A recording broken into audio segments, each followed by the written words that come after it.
Amigos, hemos escuchado las plegarias de nuestro querido maestro Ezequiel Ataucusi Gamonal, compilador del Lecano Universal. Cuando hablamos que él es compilador, como dice en Isaías 58:13, mandamiento tras mandamiento, mandato tras mandato, renglón tras renglón, línea sobre línea, un poquito aquí, un poquito allá, todo está un eslabonamiento que lo tenemos en la parte de acá, en el lado izquierdo, donde yo estoy. Tenemos el eslabonamiento. Cada palabra está en los versículos que le corresponde, que son bases, de ahí empiezan a expandirse.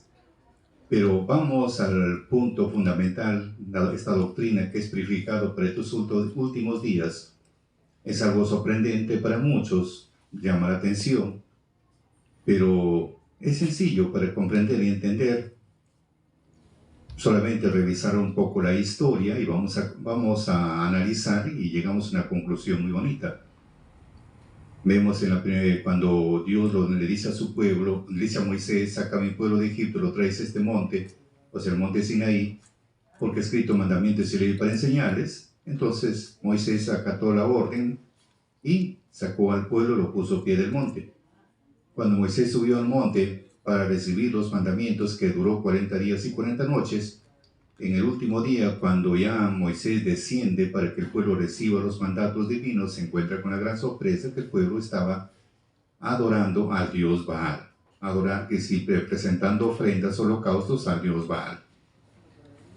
Y por esta causa Moisés rompió las tablas de la ley, y al romperse se rompió el compromiso con el pueblo de Israel. Pero por segunda vez lo vuelve a llamar. Ayunó 40 días y 40 noches. Total, ayunó 120 días Moisés. Pero vamos a la segunda parte. Se escribe nuevamente, tal y conforme dice la Escritura, por ambos lados, igual que las primeras tablas. Pero ya no se escribió para ese tiempo, sino se escribe para el futuro, como dice Salmo 102:18. Escribirse esto para la generación venidera y el pueblo que se criará alabará a Jah. O sea que hace ver que se escribió ya esa vez, no para ese tiempo, sino se escribe para el futuro. Se escribe para el futuro. Y luego te hace ver que un pueblo joven tiene que formarse, tanto en Romanos como Isaías, menciona que tiene que ser un pueblo en los gentiles, gente que nunca preguntaron por Dios ni tampoco lo buscaron. Eso dice en Romanos 10, 19, 20, 21. Levanta un pueblo para poner a celos. Entonces, para formarse ese nuevo pueblo, primero, ahora es el inverso. En ese tiempo le dijo: saca a mi pueblo de Egipto, lo traes a este monte. Ahora es al inverso. Primero recibe los mandamientos, el postre de Moisés. Ahora sí le dice: anda, junta. Antes no, tráelo todo el grupo para que reciban los mandamientos. No lo recibieron. Ahora sale al revés. Primero recibe los mandamientos y le dicen: ahora sí, junta todo lo que están escritos en el libro de la vida de los 4 cantones de la tierra. Pues hay una labor muy amplia, bastante trabajo que hacer. Y aparecen, como dice en Efesios 1:10, en la dispensación del cumplimiento de los tiempos. Entonces tenemos en la parte final de los mandamientos, viene una recomendación, y eso tenemos que tomar bastante en cuenta. Dice lo siguiente, la recomendación: de hoy en adelante el mandamiento de Dios será antorcha y lumbrera que alumbrará los ojos del mundo. Sé que aparecen los mandamientos en el año 56, aparecen los mandamientos, y un 26 de septiembre del año 1969 es reconocida jurídicamente en los registros públicos en nuestro país. Pero aparece en el año 56 y reconocido jurídicamente con el registro número 1540. Ahí se registra, y a partir de esa fecha empieza la luz, empieza a alumbrar al mundo entero. Por eso dice: de hoy en adelante el mandamiento de Dios será antorcha y lumbrera que alumbrará a los ojos del mundo.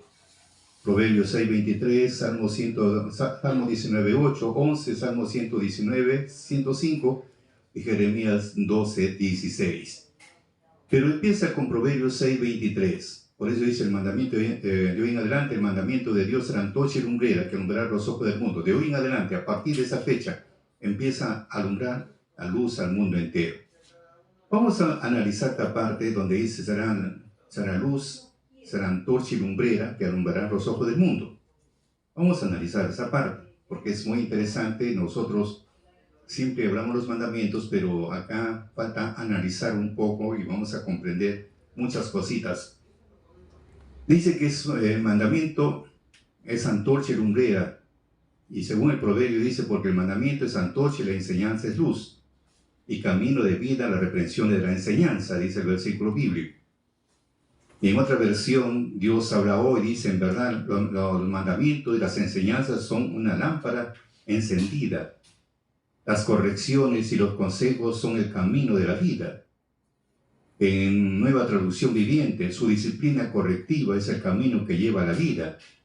Traducción lenguaje actual, la corrección y la disciplina te mostrarán cómo debes vivir. Qué interesante todos los conceptos diversos. Y llegamos a algo muy interesante. O sea que nos enseña que es una antorcha, es una enseñanza, su luz.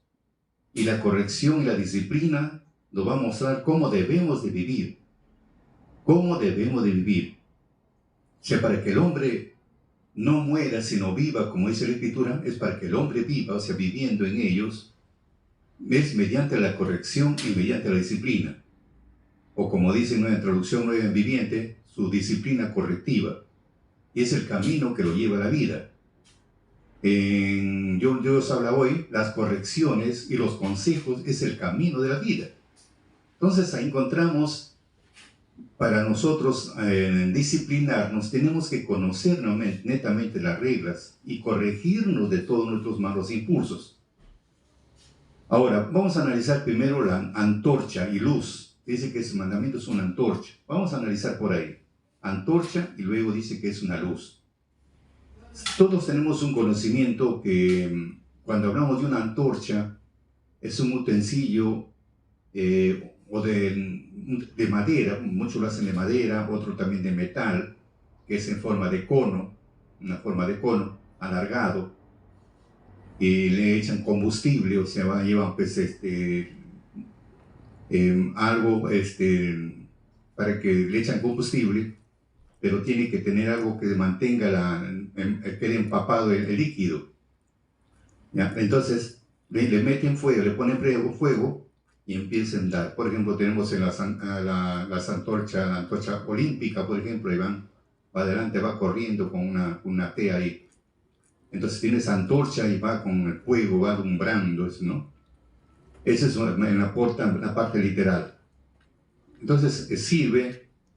En la parte espiritual encontramos que ese utensilio, esa antorcha, viene a ser un guía para el entendimiento o la conducta en la parte espiritual. En la parte literal es un utensilio, un trozo de madera, también lo hacen de madera o lo hacen de metal, alargado en forma de cono, ¿no? Le empapan ahí con combustible, y entonces le meten fuego, entonces empieza a alumbrar. Pero en la parte espiritual significa un instrumento que sirve de guía para el entendimiento o la conducta de la persona. Por eso decía el salmista David, Salmo 119, 105, lámpara es a mis pies tu palabra. O sea que la palabra viene a ser como una lámpara, viene a ser una lámpara, o viene a ser una antorcha, porque lámpara es algo diferente. Lámpara antiguamente pues tenían un recipiente, le ponían guaype, le empapaban con aceite y luego empezaba a alumbrar una lámpara, se alumbraba antiguamente. Parecido, entonces, con la diferente antorcha, pues la parte superior es ancho y la parte final es un cono. Pero dice que la lámpara, los mandamientos, la lámpara es a mis pies tu palabra. O sea, la palabra viene a ser como una lámpara para nosotros, para guiarnos, para no tropezar. Y lumbrera a mi camino. El apóstol Pedro dice lo siguiente, según de Pedro 1:19. Por eso creemos más firmemente en los mensajes de los profetas. Ustedes hacen bien al considerarnos como una lámpara que brilla en un lugar oscuro, hasta que principie el día. Entonces la estrella de la mañana brillará en los corazones. Entonces ya está hablando el apóstol Pedro ya habla en la parte espiritual, dice la estrella de mañana brillará en los corazones. Ya no está hablando del camino que nosotros tenemos que guiarnos para no tropezar, sino ya está hablando que empieza a brillar en el corazón de la persona. Entonces, al brillar, entonces viene a ser, ¿por qué? Porque se guía en esa lámpara que es la palabra de Dios. La palabra de Dios es una lámpara, una antorcha que alumbra para nosotros no tropezar, para no caer. En otras palabras, nos enseña cómo debemos de conducirnos en el camino para no caer. Entonces, en la parte espiritual se le conoce pues a esta antorcha o esta lámpara o a la palabra de Dios el conocimiento. O sea, en la parte espiritual viene a ser el conocimiento, la iluminación. Eso viene a ser en la parte espiritual.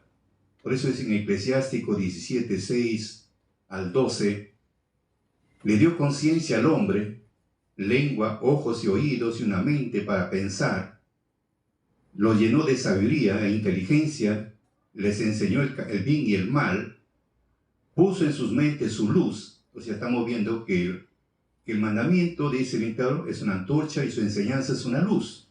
Entonces, la enseñanza es una luz, puso en su mente su luz para mostrarles, ¿para qué nos puso en nuestra mente esa luz? Para que nos muestre la grandeza de sus obras. Entonces, nosotros ensalzaremos su santo nombre y contaremos la grandeza de sus obras. Y además nos llegó a añadir el saber y nos dio una herencia de la ley de la vida y firmó con nosotros un pacto eterno y nos dio a conocer sus decretos. Entonces, eso es, en nuestra mente puso su luz, en nuestra mente su luz, o sea, el conocimiento, la iluminación, puso su luz, sus palabras, para nosotros reconocerlo a Él, la grandeza de Él, de sus obras. Al mismo tiempo formó un pacto con nosotros y nos dio un decreto del saber. Qué interesante cuando empezamos a escudriñar la palabra, lo que es antorcha. Y esa luz, cuando hablamos de esa luz, por eso dice, puso en su mente su luz. ¿Qué es una luz, netamente? Si vemos en la parte literal, encontramos algo interesante. Es una energía electromagnética radiante que puede ser percibida por el sentido de la vista. O sea, esa luz nosotros podemos ver por el sentido de la vista. Podemos en la noche, están por ejemplo los postes, ahí hay lámparas en que empiezan a alumbrar para no andar a tientas, no andar en oscuras. Está puesto una luz, es una energía. Por eso es una energía electromagnética. Es radiante, que puede ser percibida por el sentido de la vista. Nosotros por los ojos vemos ahí. Ahora, y como vemos en Eclesiástico 17, 7 y 8, puso en su mente su luz para mostrarle la grandeza de sus obras. En la parte espiritual es la vida, increíble. Luz en la parte espiritual es vida. Vida. Vamos a analizar esa parte de lo que es vida. Puso en la parte espiritual significa es vida. Por eso dice, es antorcha y lumbrera. Antorcha y luz. Antorcha y luz. Una lumbrera. Entonces, en la parte espiritual, la lumbrera o la luz significa la vida. Como es San Juan 1:4, en él estaba la vida y la vida era la luz de los hombres. En él estaba la vida y la vida era la luz de los hombres. Vemos en el caso del Mesías, cuando él aparece, en él estaba la vida y la vida era la luz. Miren, la vida era la luz. O sea, por eso dice que la luz es vida. Y San Juan 11:25 decía, yo soy la resurrección y la vida, porque en él estaba la vida. El que cree en mí, aunque esté muerto, vivirá. Colosenses 3:4 dice el apóstol Pablo, cuando Cristo, vuestra vida, ¿por qué vuestra vida? Porque en él estaba la vida. Se manifestaré, entonces vosotros también seréis manifestados con él en gloria.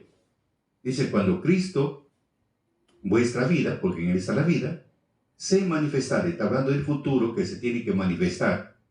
Entonces vosotros también seréis manifestados con él en gloria. Listo. La gloria significa el Espíritu Santo. O la fuerza de Dios, que le llaman en hebreo, Ruach. Conclusión, encontramos algo interesante. Cuando hablamos de la vida, en él estaba la vida. Dice, vencirá en su obra Eclesiástico 11:14. bienes y males, vida y muerte, pobreza y riqueza, todo viene del Señor. Entonces, cuando hablamos de la vida, estamos hablando de Dios, porque de Él emana la vida. En Él emana la vida. Y la vida, por eso dice, yo soy la resurrección y la vida. En Él, en la resurrección está la vida, porque en Él está la vida. En otras palabras, Dios estaba en Él. Cuando vemos de la vida, porque hay dos maneras de entenderlo, la vida, por ejemplo, cuando vemos la creación del hombre, en Génesis 2:7, formó Jehová Dios al hombre del polvo de la tierra y le alentó en su nariz soplo de vida. Fue el hombre en alma viviente, por eso que la palabra en hebreo hombre es alma. Entonces le da un soplo de vida, un soplo de vida. O sea, Dios da la vida.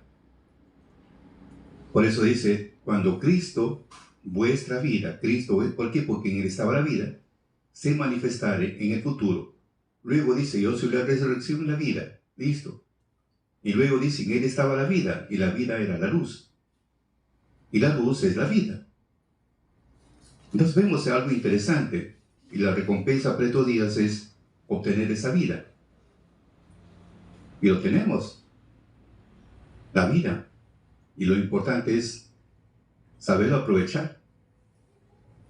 Por eso dicen Proverbios, regresamos a Proverbios para comprenderlo. Ya sabemos que el mandamiento es una antorcha y la enseñanza es una luz.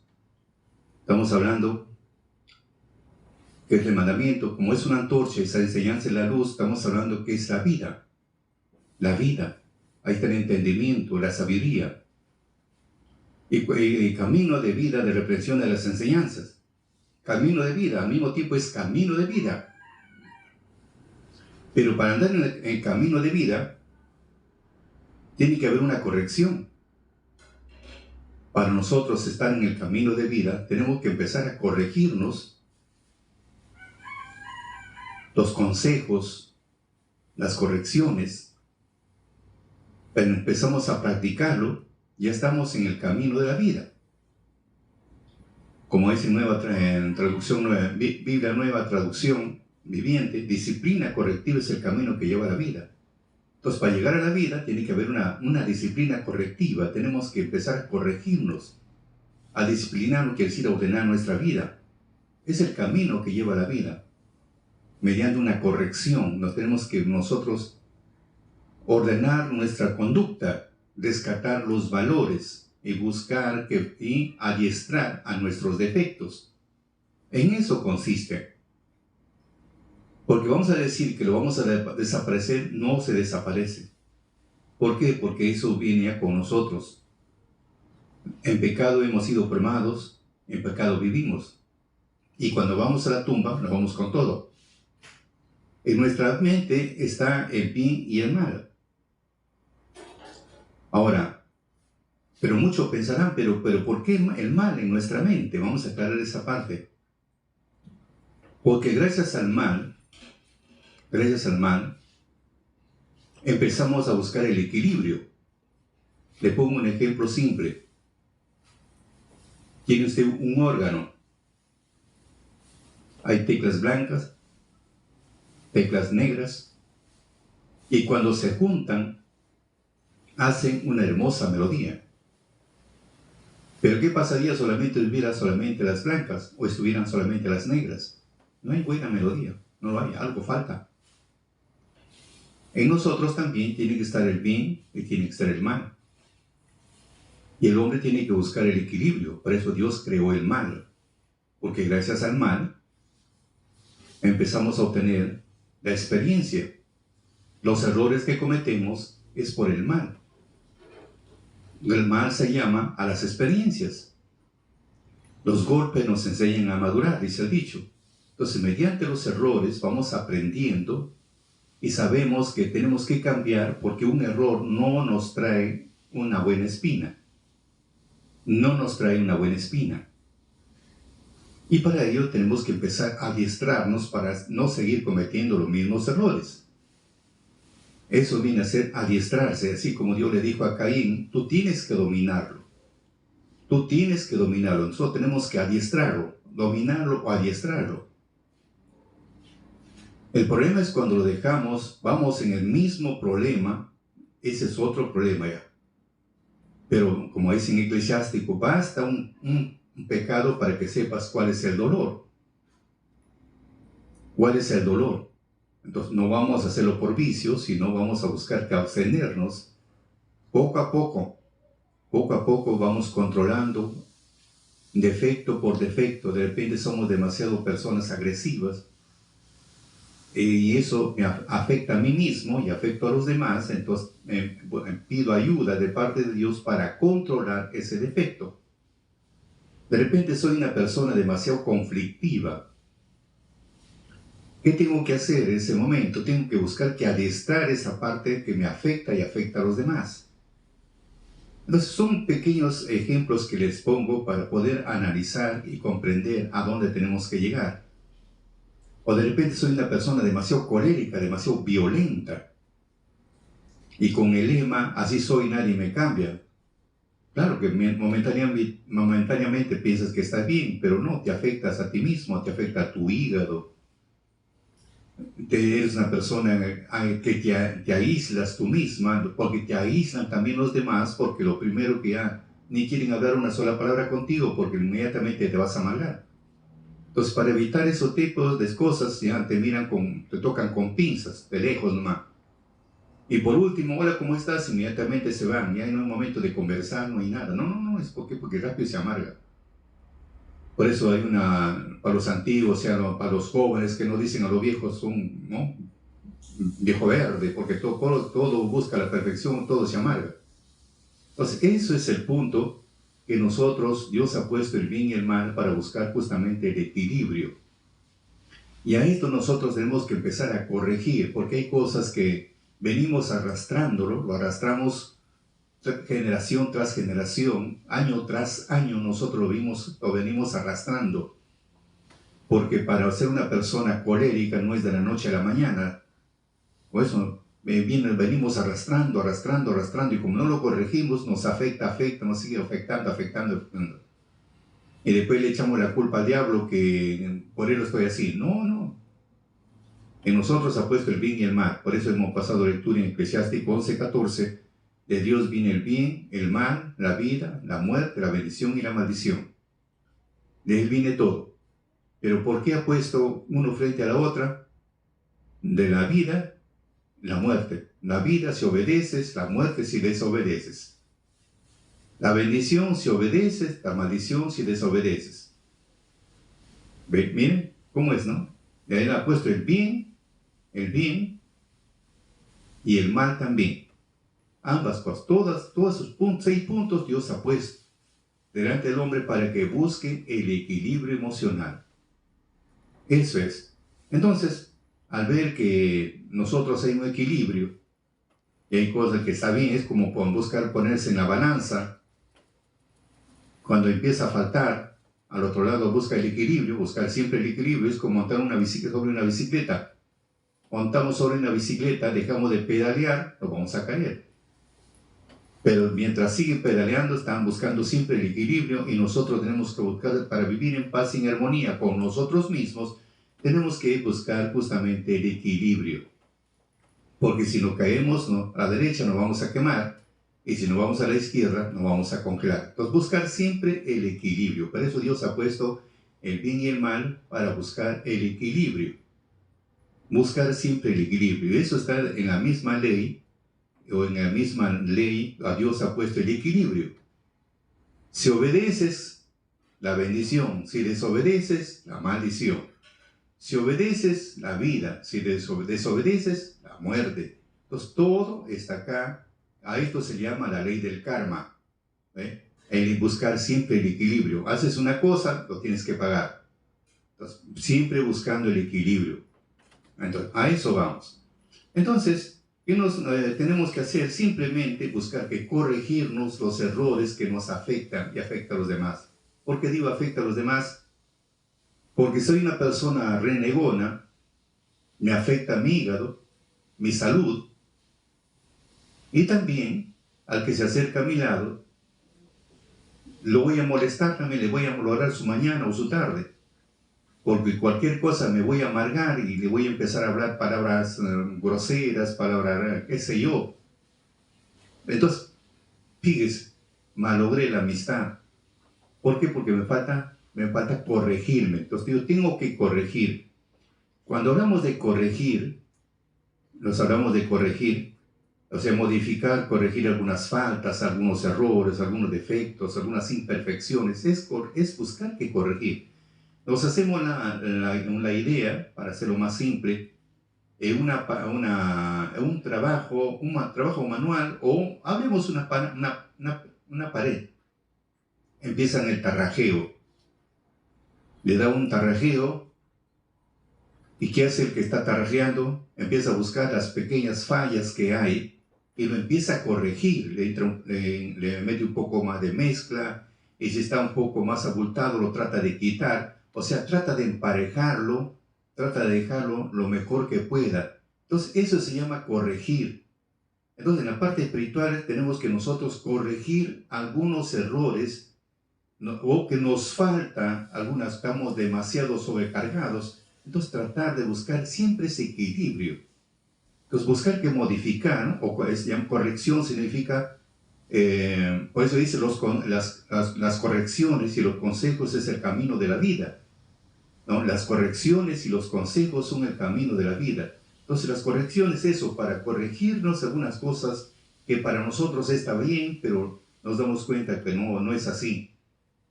Y es bonito cuando alguien te hace ver tu error, mucho mejor todavía, porque según yo, dice en Proverbios 6, en Proverbios, el hombre en su opinión piensa que sus caminos son rectos. En su opinión, piensa que sus caminos son rectos, pero más es salida de muerte. Pero ¿qué tengo que hacer yo? Si alguien me hace ver mi error, me hace ver mi defecto, es cuando yo tengo que asimilar esa parte. Así como estamos hablando de la pared que está tarrajeando, la misma pared no se ve su defecto, sino aquel que lo está tarrajeando va a ver el defecto y va a buscar que corregirlo. Si le falta mezcla o le saca mezcla. Eso es. Entonces, la corrección consiste en eso, de corregirnos, tratar de corregirnos alguna cosa que no está bien. Estamos hablando solamente de la amargura, a veces somos resentidos, no, nos gusta ofender, pero no nos gusta que nos lleguen a ofender. Son problemas. ¿Ven? Se dan cuenta, por cualquier cosita me estoy resintiendo, ya no quiero saber nada. ¿A quién has hecho daño? ¿A ti mismo? ¿A los demás? No, uno mismo se hace daño. Te amargaste, ¿a quién has hecho daño? Uno mismo. Uno mismo se malora el hígado, se malora su salud, tiene problemas. Entonces tenemos que modificar ciertas cosas, sí o sí, para vivir en paz con uno mismo. Ese es el punto que tenemos que nosotros modificar, corregirnos o modificar algunas cosas que no estaba bien, según nosotros estaba bien. Por eso dice Job 34:32, enséñame tú lo que yo no veo, si hice mal no lo volveré a hacer. Entonces es mejor que nos corrijan, nos hagan ver, y si me hacen ver mi defecto, yo debo agradecer, gracias por hacerme ver mi defecto, porque para mí estaba bien. Entonces, ese es muy saludable. Entonces tenemos que buscar que corregirnos, buscar que enmendar o retocar algunas cosas que buscando siempre la perfección, modificar ese comportamiento mediante el cumplimiento de normas, patrones aceptados. Entonces, modificamos nuestra vida. Para eso tenemos los mandatos divinos que nos pasa lectura, como dice la escritura, de todo tiene que ser de sábado en sábado, tiene que ser pasar lectura todos los sábados, la luna nueva, las fiestas. ¿Para qué? Para que nos haga recordar, para hacernos recordar siempre y analizar, porque hay mucho que analizar y poco a poco nos vamos corrigiendo, nos vamos buscando que algunos errores que no estaban bien, tratamos de enmendar. Algunos defectos, algunas imperfecciones, buscamos nosotros que enmendarlo. Ese se llama modificar, o retocar también se le llama eso. O también se le llama modificar el comportamiento. Entonces empezamos a modificar nuestro comportamiento. A veces nos dicen algo, inmediatamente hablamos con el hígado. ni siquiera pues, pensamos, porque bien es cierto que para dar una respuesta primero hay que pensar. Pero no, a veces apenas habló la persona, ni siquiera está terminando la frase y ¡pum! Vamos, ya estamos encima ya. Entonces tenemos que pensar también, analizar lo que dijo, porque a veces es bueno que nos hagan ver un defecto para nosotros corregirnos, pero no inmediatamente estar a la defensiva, porque inmediatamente hablamos con el hígado y ya tenemos problemas. Entonces tenemos que modificar, amigos, que se llama corregir nuestros defectos, modificar nuestros defectos, de modificar nuestras imperfecciones, tratar de modificar. Para eso está la doctrina, por eso dice que el mandamiento es una antorcha y la enseñanza es luz. Y al mismo tiempo es un camino de vida de la reprensión y de la enseñanza, o mejor dicho, de la corrección. ¿No? Es una disciplina correctiva, es el camino que lleva a la vida. Eso es, corregirnos mediante los consejos que nos lleva a la vida, porque Dios nos aconseja mediante su doctrina, su enseñanza, sus palabras, nos empieza a corregir. Por ejemplo, dice, un ejemplo nada más en el 9º mandamiento, dicen, ninguno de vosotros piense mal contra su prójimo. Mire, y no está esclareciendo, no pienses mal contra tu prójimo. No hables mal contra tu prójimo. No hables mal ni pienses mal. Mire lo que Dios nos está recomendando. No hables mal ni tampoco pienses mal. Y muchas veces nosotros nos adelantamos a los hechos, hablamos a veces sin base, sin fundamento y hablamos hasta por los codos. Y cuando hablan mal de nosotros nos sentimos ofendidos. Eso no está bien. Y tenemos que buscar un equilibrio. Como una aclaración, vamos a ver, dice el rey Salomón en Eclesiastés. Vamos a ver. ¿Qué dice en Eclesiastés?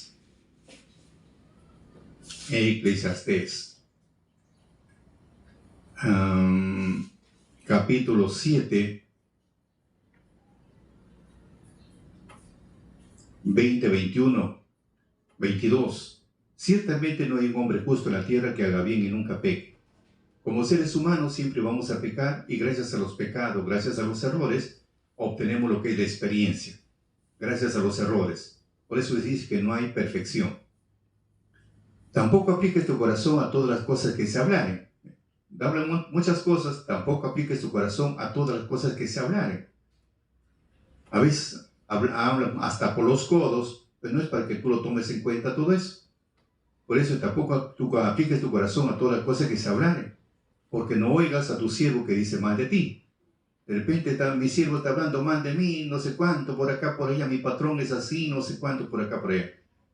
Pero tampoco apliques tu corazón a todas las cosas que se hablaren. ¿Por qué? 22. Porque tu corazón sabe cómo tú también dijiste mal de otros muchas veces. Entonces, si hablas mal de mí, ¿por qué no voy a resentir? Porque yo también de vez en cuando empiezo a hablar mal de otros sin saber. Entonces, ¿por qué me voy a resentir? Por eso dije, nos gusta hablar hasta por los codos y no les gusta que nos hablen mal de nosotros. No, tenemos que aprender también a buscar el equilibrio. Entonces, a eso vamos. Acá tenemos que nosotros buscar que modificar esas partes. Ahora, ¿cuál es la importancia? Solucionar las correcciones, rectificar las equivocaciones, que en hebreo se llama tokahat, se pronuncia tokahat en hebreo, que significa corrección, significa también prueba, razonamiento, argumento, amonestación. Entonces, ¿qué tenemos que hacer? Empezar a corregirnos. Tenemos que entrar a una razón, razonar, que además está bien, dice, ¿por qué me tengo que amargar? ¿Por qué? Tengo que aprender a sobrellevar, tengo que buscar siempre ser una persona equilibrada, como dice en Pedro, para una pequeña aclaración, dice el apóstol Pedro, que a la fe se adhiere la virtud ciencia, a la ciencia templanza, a la templanza paciencia, ahí nomás, son 7 puntos, pero vamos acá, a la fe se adhiere la virtud es lo que nos mueve hacia las cosas, la ciencia queremos saber dónde está escrito, Y después de eso viene la templanza. Acá la mayoría, por no decir casi la totalidad, tenemos la fe, que es el Espíritu de Dios, la fuerza de Dios. Y esa fuerza de Dios nos impulsa a hacer las cosas. Se llama esa virtud que nos impulsa a poner en práctica. Pero queremos saber en dónde está. Viene a ser ciencia, porque empezamos a informarnos de lo que está en la Biblia. Hasta ahí la mayoría. Pero lo que nos falta es ser templados. La palabra templado significa una persona equilibrada. Y cuando hablamos de que la palabra equilibrada, dice Sócrates, es el punto céntrico entre dos extremos. Es como decir, pone usted una balanza de dos platos, pone ahí, la persona tiene que buscar siempre ese equilibrio. Y al buscar el equilibrio es una persona templada, una persona equilibrada. Y eso nos falta. Y a ser pacientes, nos falta ser pacientes. Porque desde el momento que soy una persona que me gusta amargarme por cualquier cosa o hablan mal, inmediatamente me empiezo a botar sapos y culebras. Entonces, ¿dónde está el equilibrio? ¿Dónde está la paciencia? ¿Dónde está? ¿Dónde está? Entonces, tenemos que buscar, para vivir en paz con uno mismo, tenemos que buscar ese equilibrio.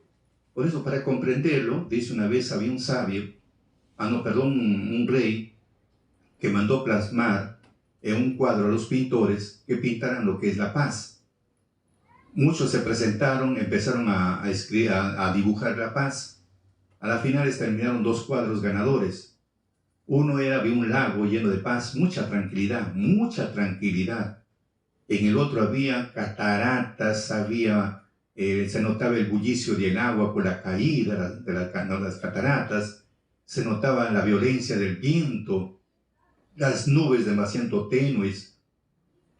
Pero dentro de eso había una pequeña roca, una hendidura, y había un pequeño árbol donde había un pájaro que estaba anidando. Entonces el rey dice, este es el ganador. Y todos se quedaron admirados. Le empieza a explicar, le dice, este pájaro está anidando con qué tranquilidad, a pesar del bullicio del agua y a pesar de la violencia del viento. Entonces es una demostración, aunque todos estén, como dice, estén llenos de problemas, inquietos, incómodos, lo importante es que uno debe tener paz, porque si yo no tengo paz, soy parte del problema. Entonces cada vez, por eso Dios te llama a ser como este pájaro lleno de paz, y en medio de todos los problemas, en medio de todos los ajetreos, en medio de todas las desesperaciones, que tengas esa serenidad, seas templado, equilibrado y con mucha paciencia, esperando el momento indicado para poder actuar. Entonces, eso tenemos que buscar siempre, eso.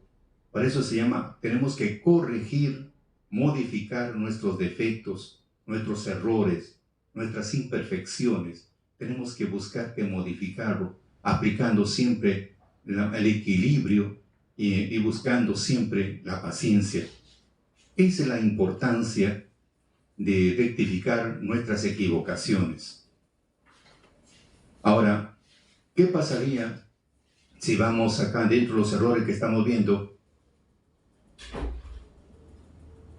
Cuando hablamos de corregirnos, consiste pues en llevar el buen camino a quien ha pecado.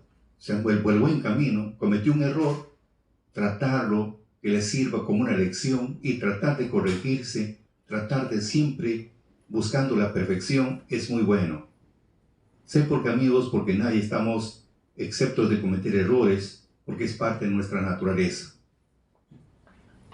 Ahora, si alguien nos corrige de nuestros errores, como dije anteriormente, si alguien nos corrige, simplemente es agradecerle, como nos ha hecho ver la parte oscura de nuestro corazón, nos hizo ver nuestro defecto. ¿Qué tenemos que decir? Señor, gracias, amiga, gracias, amigo, gracias, muy amable, porque es para mi bien, para mi bien.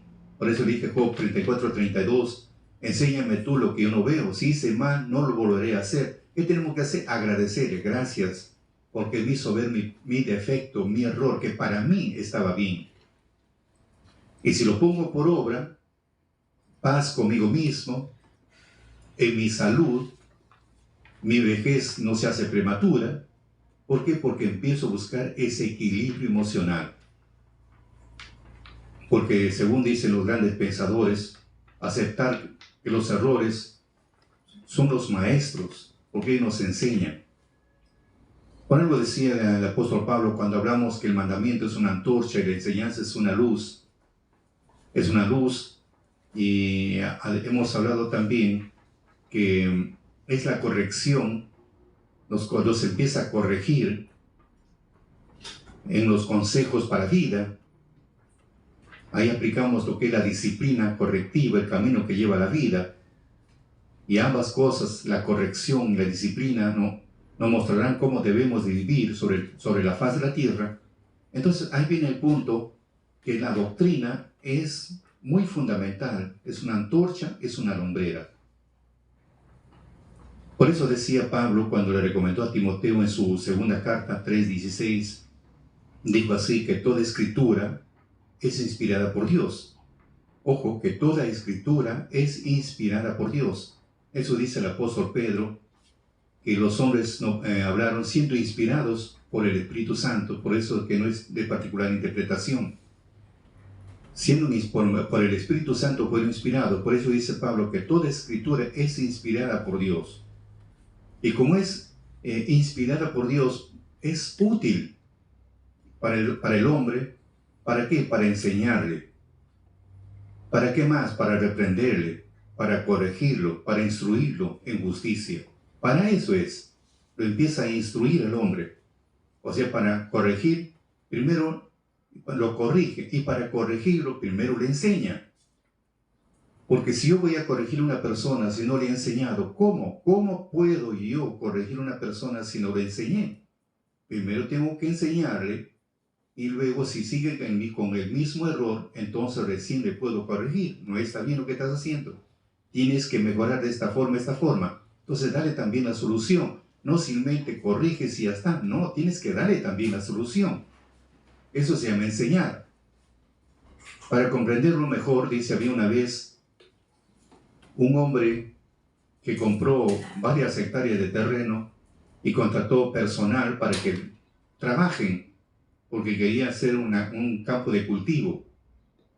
Y a uno de ellos lo nombró como jefe para que conduzca a la gente y se lleve a cabo la agricultura, la siembra. Y después de un tiempo regresa el patrón, regresa para ver si ha habido avance o no avance.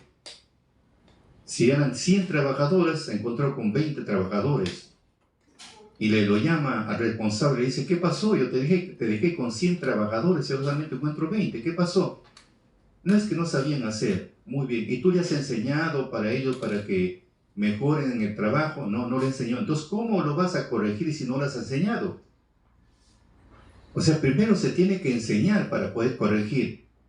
Esto de esta forma tiene que ser de esta forma. No simplemente está mal. Pero tienes que darle la solución.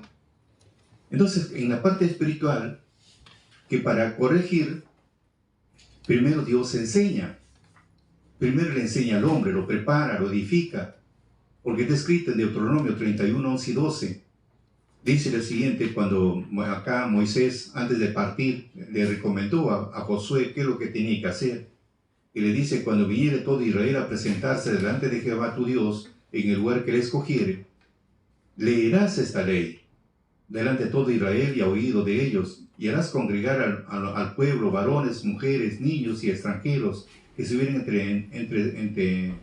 estuvieran en tus ciudades, para que oigan. Miren, leerás esta ley, los reúne a todos para que oigan primero que escuchen, luego que lo aprendan. A esto se llama la parte de la teoría. Primero que oigan, después que aprendan la teoría. Es como un joven que se dedica a estudiar una carrera técnica o superior. Primero no es de frente a la práctica, va de frente a trabajar. No, primero lo instruye. Primero recibe clases orales y después va a la práctica. Primero es la teoría. Entonces, en la parte espiritual también Dios es igual. Primero al hombre lo prepara intelectualmente, lo edifica, le prepara por sueños, por visiones, como dice Job, le empieza a preparar. O si no, también hay alguien muy escogido, empieza también a prepararlo, edificarlo, pone los oídos atentos, entonces empieza a edificarse, a prepararse, y luego empieza a preparar, empieza a poner en práctica. Entonces, eso es, por eso dice, para que oigan, para que aprendan, ¿no? Y luego teman a Jehová tu Dios, y pueden poner por obra todas las palabras de esta ley. O sea, 4 puntos fundamentales. Primero, que escuchen, que oigan, y luego lo que oyeron, aprendan. O como decía el apóstol Santiago, recomienda, no sean, dice, como alguien que se paró frente al espejo, se miró su rostro y se fue y se olvidó qué tal era. No, acá dice, deben ser oidores, no sean oidores olvidadizos, sino deben ser oidores, hacedores de ella, o sea, poner en práctica el conocimiento que has adquirido y lo pones en práctica. Pero primero tenías que oír y luego tenías que aprender. Y una vez que has aprendido, ahora sí viene el problema, que tema a Jehová tu Dios. Cuando hablamos de temer, viene a ser que cuando ya tienes un conocimiento, ya te da miedo también buscar cometer un error adrede. Ya no. Entonces ya sabes que no debes cometerlo, pero si lo haces adrede, vas a tener consecuencias. Para más o menos abrir un poco nuestros sentidos, tenemos en el caso de un joven o alguien que conduce un vehículo. Para conducir un vehículo, primero tuvo que haber práctica, o sea, teoría, tenía que enseñarle. Hablamos en la teoría que le dan primero para conducir un carro, los cambios que tiene que hacer, y después para sacar su licencia de conducir, tiene que saber lo que es la teoría, viene a ser el reglamento de tránsito. Tiene que dar examen de reglamento de tránsito. ¿Por qué? Porque le va a instruir en qué momento debe acelerar, en qué momento debe disminuir su velocidad, cuando va a estacionarse también de la misma forma. Te voy a poner un ejemplo.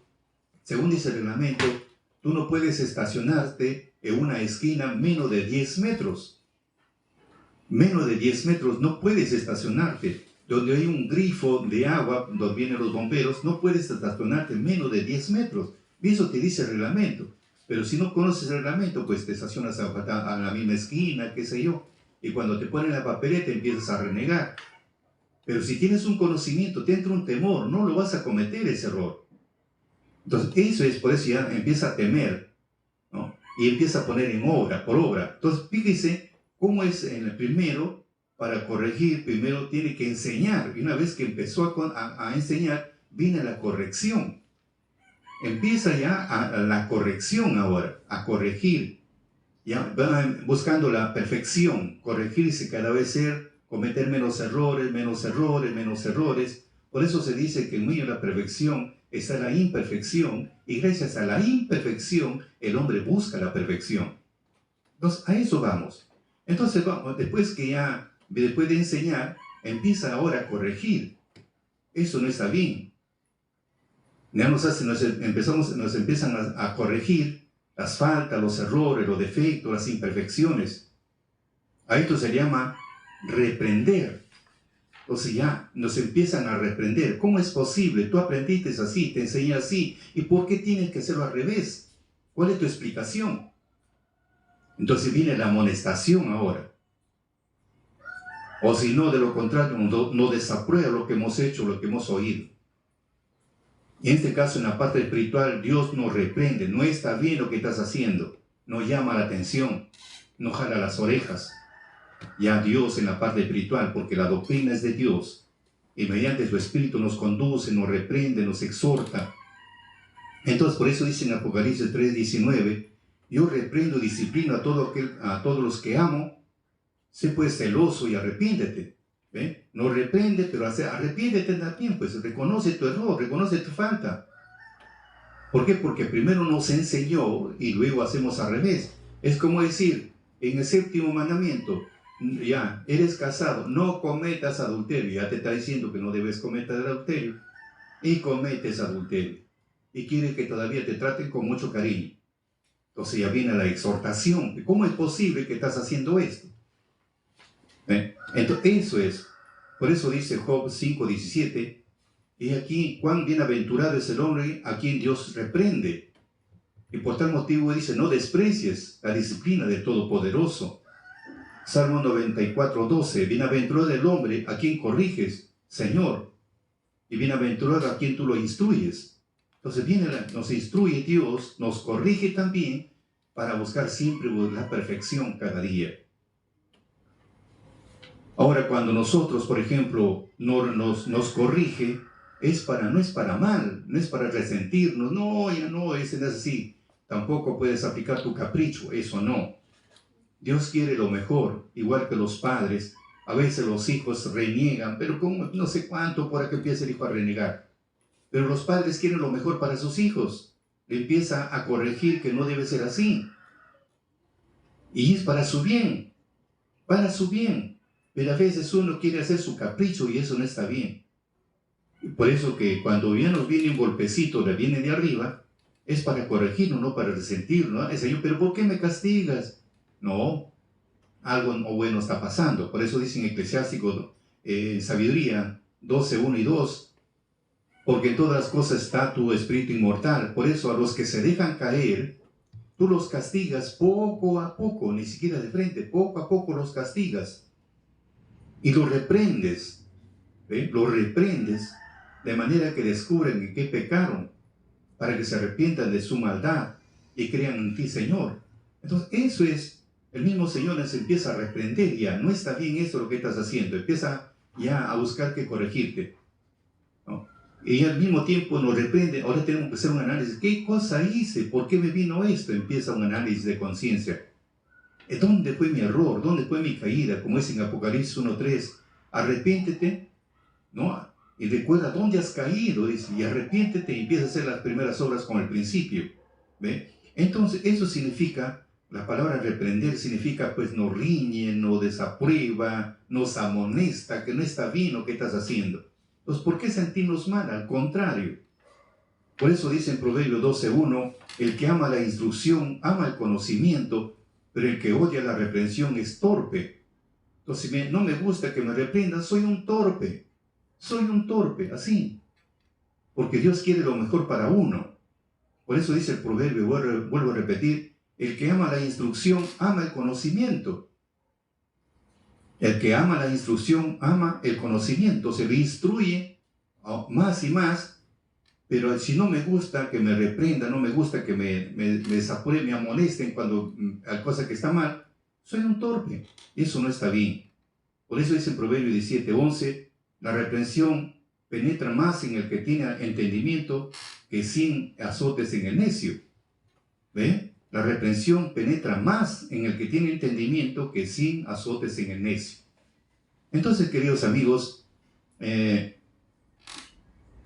el fondo encontramos que la disciplina severa, y en un momento que ya somos necios, no queremos obedecer, entonces la disciplina es severa ya. Pero ¿para quién es severo? Para aquel que abandona el camino, para aquel que aborrece la reprensión, a la finales muere. Y no vamos a llegar a tal extremo, porque está escrito en Proverbios 15:10, que la disciplina severa es para el que abandona el camino, y el que aborrece la reprensión morirá. Si te parece bien nuestro mensaje, danos un me gusta y comparte con tus amistades. Y no te olvides de seguirnos en nuestra cuenta de Santos Salazar Silva, en la cuenta de Vicky Pérez Medina, Facebook, Instagram, TikTok y YouTube, y nuestro agradecimiento por anticipado.